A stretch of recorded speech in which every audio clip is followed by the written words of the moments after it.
For youth today in farming, I would tell them that it's a really tight window on farming, and you really have to have the love to farm, and the soil is your #1 ally. Maintaining your soil integrity, and whether you use cover crops or whatever you're using, make that part of your cropping system, not just you're growing corn or peanuts. You have to take care of the soil, and the soil will take care of you.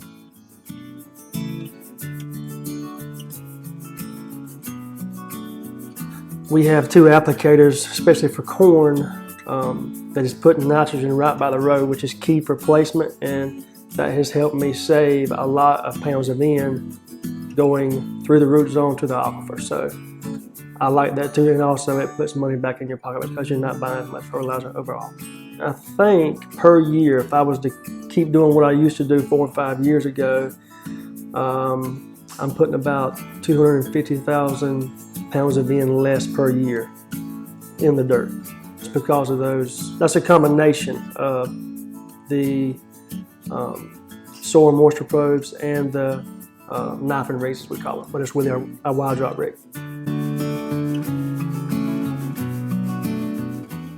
The 4 R's are very simple. It's the right source at the right rate, and the right place and at the right time, which is so critical. The 4 R's were actually developed by the Fertilizer Institute, the International Plant Nutrition Institute, and the Canadian Fertilizer Institute.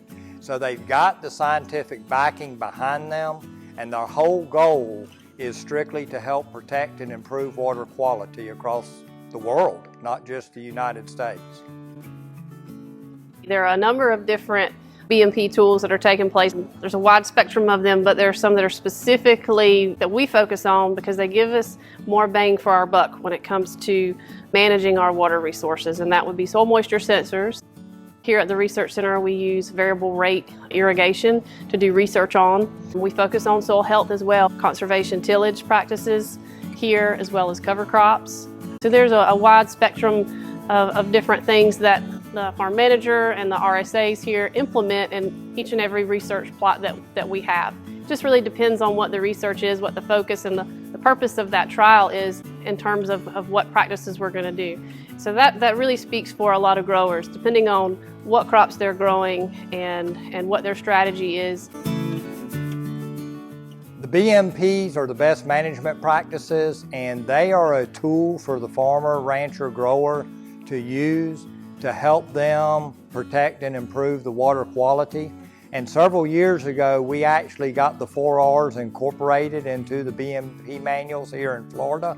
And it's another tool for them to use. And we're seeing great success rates with it. And the great thing about the 4 R's, they don't cost a grower a penny to do. It's just a change in their practices.